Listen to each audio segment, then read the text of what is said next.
morning. I'm very delighted to be here today. My name is and I'm working at the University of Utrecht.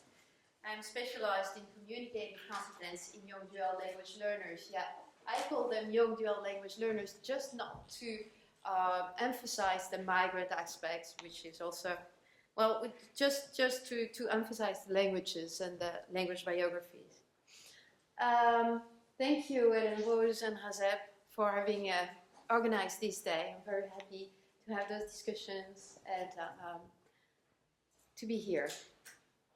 Well, what I will be presenting today is a snapshot of what is the current state of thinking in the Netherlands and in Europe at the moment, and what we have learned over the past years. As you know, the issue of migration is and of newly arrived migrant children is a hot topic at the moment in Europe.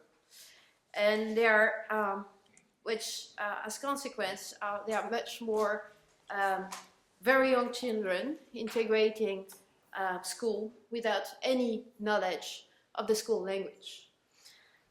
This poses a huge challenge to schools and teachers. Why?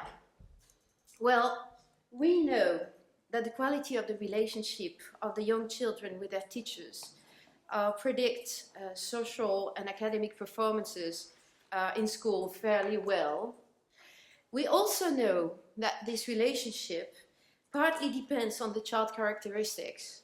For instance, a higher level of shyness in the child is associated with less contentful interactions between child and teacher than a lower level of shyness. Hence, we can expect that establishing a high-quality relationship with the teacher may be more challenging for dual language learners. And given the linguistic and cultural differences between teachers and children, children may be uncertain, they may be anxious, they may be shy in the interactions. This is logical, but also problematic. In fact, when the language used in an interaction is unknown or only partially known to one of the participants, and this is the case of all dual language learners in the welcome classes in the Netherlands, a strong willingness to communicate is required from both partners in the exchange. In other words, an extra investment is required, for instance, by using means of communication other than the purely linguistic ones, in order to continue the exchange. Otherwise, a rupture of communication will occur. My research focuses on the development of young dual language learners within and after their stay in the welcome classes. A welcome class is a special class for newly arrived migrant children, where children learn the language so that they can integrate as soon as possible into a regular class. Of course, the languages spoken by the subgroups of the newly arrived migrant children are not included in the educational curriculum. The schooling of a child in a monolingual system is called subtractive. This does not refer to a program. It refers to a group of children who do not have the choice but to attend school in a language that they do not master. And in the end, the second language learned will replace the first. And numerous studies have shown that this form of schooling results in poor academic achievement. So we are confronted to a huge problem here. We know that to ensure that the children access the level of education that corresponds to their cognitive possibilities and to reduce early school dropout, young dual language learners should be schooled as soon as possible and in a bilingual educational system. But while we know this is what is required, it is very often impossible to realize. Why? Because in all European countries, cultural and linguistic heterogeneity is a fact. that has grown to be a challenge for the national educational systems. A concrete example is the example of a group of children that I followed for my own research. It shows an extreme diversity in terms of languages and cultures. From the 52 children, we identified 27 different countries of provenance. Moreover, when we compared the country of provenance to the nationality of the children, we found again discrepancies. Most children displayed a history of migration that preceded their arrival to the Netherlands. This often implies that the children are already multilingual. So we have a situation where many of the new children are multilingual already, but they still need to learn yet another language, namely the language of the school. Moreover, in most cases, the teachers do not speak any of their languages, so communication may be very limited. What are the consequences? During the research that we conducted in the Netherlands and within the welcome classes, we asked the teachers to fill in the teacher report form. This is a teacher report measure that assesses children's behavior ad hoc in the classroom. And we were shocked by the report that teachers made about the children. Almost all children were disobedient, were often engaged in daydreaming, had learning difficulties, had difficulties to concentrate, did not finish their work. Of course, unfortunately, the reports improved in time. But how is it possible that teachers who are formed and specialized in welcoming young dual language learners perceive a whole classroom as excessively shy, silent, and bad learners?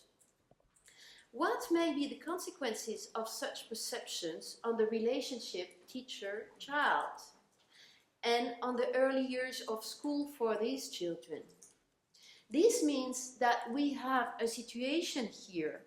The communication between the teachers and the children is far from optimal. When I give workshops to the teachers, I always ask them to close their eyes. So you could close your eyes right now and think about your own children. And imagine that you would look at them thinking, he or she will never make it through high school. Thus, to sum up, it is a vicious circle. Children and teachers need to develop a high-quality relationship, and therefore the children need to feel accepted as they are. But to be socially accepted, one has to communicate adequately. And to communicate adequately, one needs to be socially accepted. In a recent research that I conducted in Suriname together with Ellen Rose, we tried to discover whether the language of assessment influenced performance score for the same task in young dual language learners, in grade 1 and 2 and in mathematics. The children were schooled exclusively in Dutch, a language that those children only heard at school. We found that when tested on simple arithmetic skills, such as addition and subtraction, just like here, the children performed, first of all, very low, that's important to understand, but better in the school language than in their home language. School language, home language. But when we compared to problem solving, tests which are, of course, much more verbal, for instance, there are 5 children in the boat, 3 children get in, how many children are in the boat altogether now? we found exactly the opposite. Almost 40% of the children scored better in their own language and only 6% scored better in Dutch. This is very interesting because it indicates that if dual language learners are assessed in the school language, they may perform, at least for tests that heavily rely on language, lower than their real intellectual capacities. In the Netherlands, all students, dual language learners included, are assessed every year, and school choices are made based on the assessment results. This implies that the child's evaluation may turn out, on average, lower than his or her real capacities, which influences not only the teacher's view on the child, their relationship, the expectations that the teacher may have from the child, but also the child's academic trajectory. In mathematics education, recent reports about content-language integrated learning, CLIL, show the need to include the mother tongue of the pupils in the learning process to support basic skills development in mathematics. According to Tavares in Hong Kong, most schools choose mathematics as one of the subjects to be taught in the second language. But these studies have shown mixed results.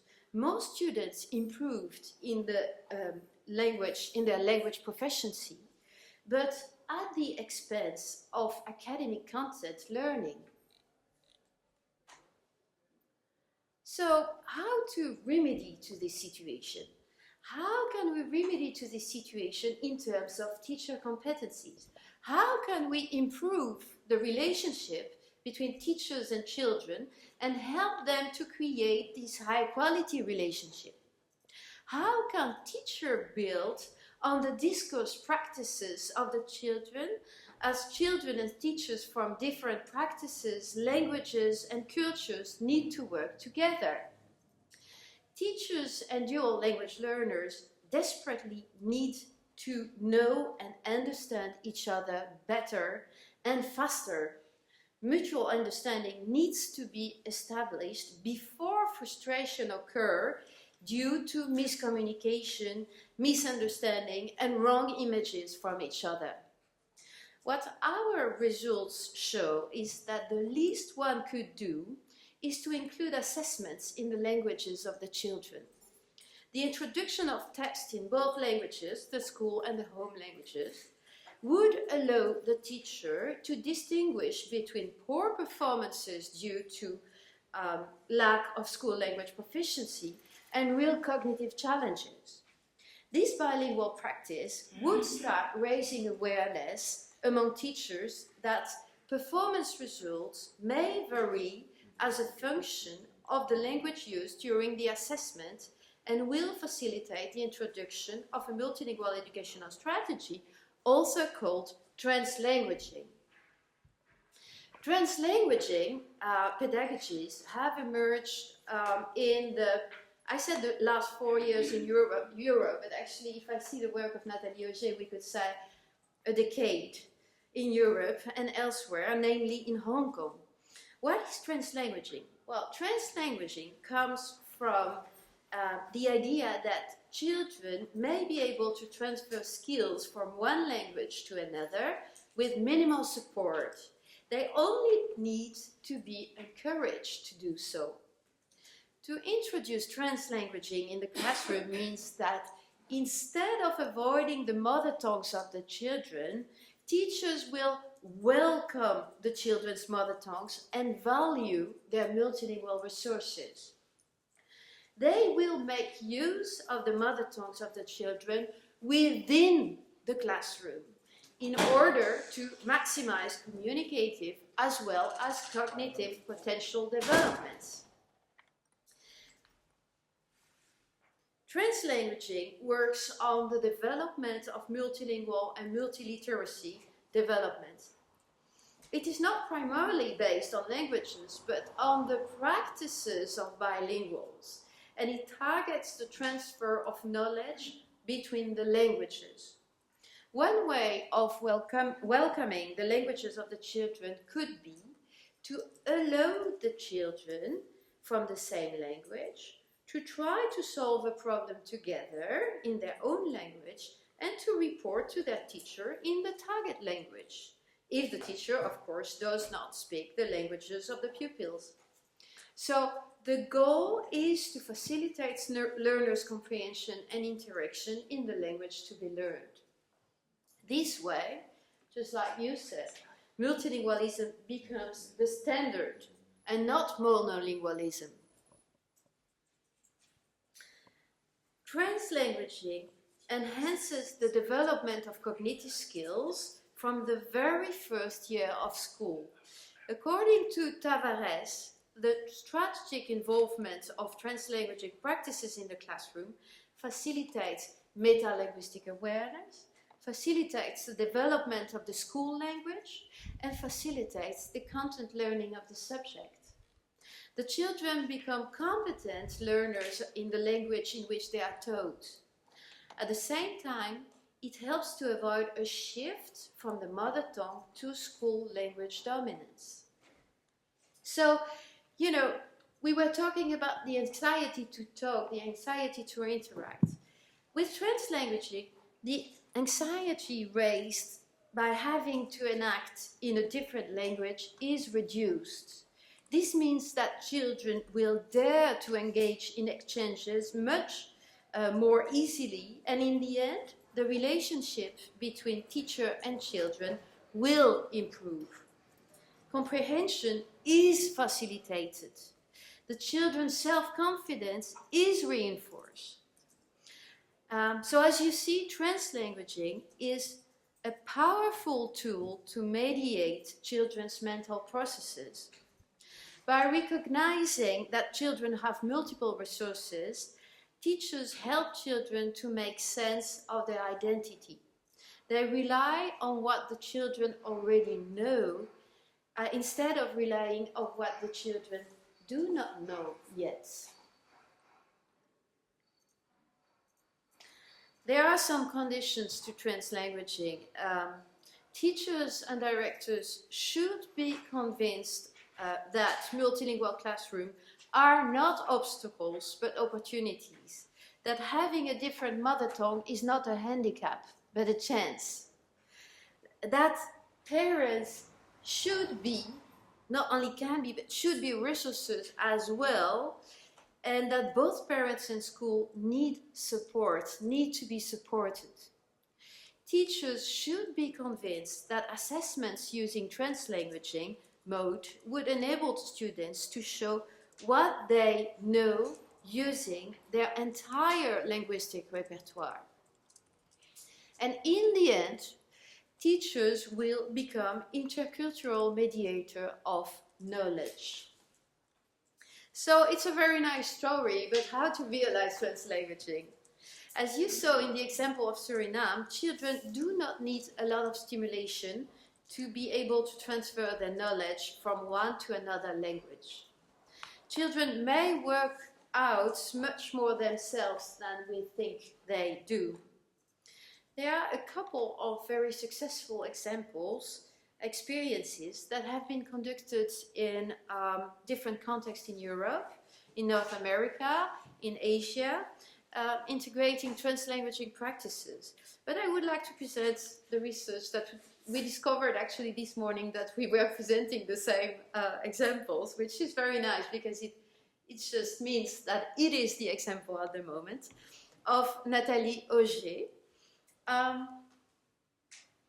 She started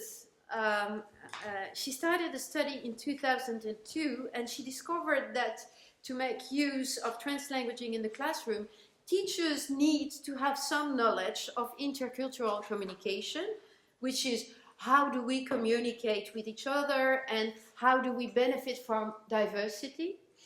In applied linguistics, so what is a language? How do we acquire and learn languages? How do we acquire two languages or more? And what is the meaning of a mistake, for instance? and some pedagogical practices.